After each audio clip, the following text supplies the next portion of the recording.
आज आम्ही घरामध्ये करणार होतो साफसफाई आणि ते का हे मी तुम्हाला आज या व्हिडिओमध्ये सांगणार आहे. सो हॅलो एव्हरीवन, मी रुपाली आणि तुमचं माझ्या या चॅनलमध्ये स्वागत आहे. सो सकाळी उठल्या उठल्या पहिले तर आमची जी काही कामं होती ती आम्ही रोजची करून घेतली आणि त्यानंतर मग एवढा सारा राडा काढून आम्ही दोघे बसलो. ॲक्च्युली सुरुवात कुठून करायची हा प्रश्न आमच्या दोघींसमोर सुद्धा होता. सो फटाफट भांडी वगैरे क्लीन करून घेतली, मांडणी क्लीन करून घेतली आणि त्यानंतर मग ते स्वच्छ पुसून वगैरे लावून घेतली. मध्ये मध्ये मुलांची लुडबुड ही चालूच होती. कसंबसं आम्ही फटाफट कामं आवरून घेतली आणि त्यानंतर थोडा वेळ रिलॅक्स झालो.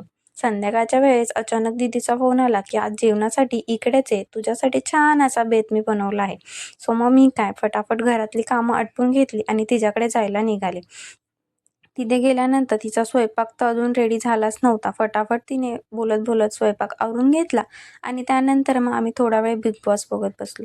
सो तुम्हाला सुद्धा हे मराठी बिग बॉस पाहायला आवडतं का? मला कमेंट करून नक्की सांगा. आणि आमच्या आहोंना तर एवढं जास्त आवडतं की ती एकदम लक्षपूर्वक बघत होते. आणि हा आहे दादू, तो व्हिडिओमध्ये येताना खूप जास्त लाजत होता.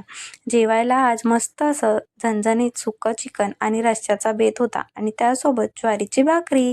सो छान असं आम्ही जेवण करून घेतलं आणि त्यासोबत खूप साऱ्या गप्पासुद्धा मारल्या. सो असा काहीसा माझा आजचा दिवस होता. तुम्हाला हा व्हिडिओ कसा वाटला मला कमेंट करून नक्की सांगा.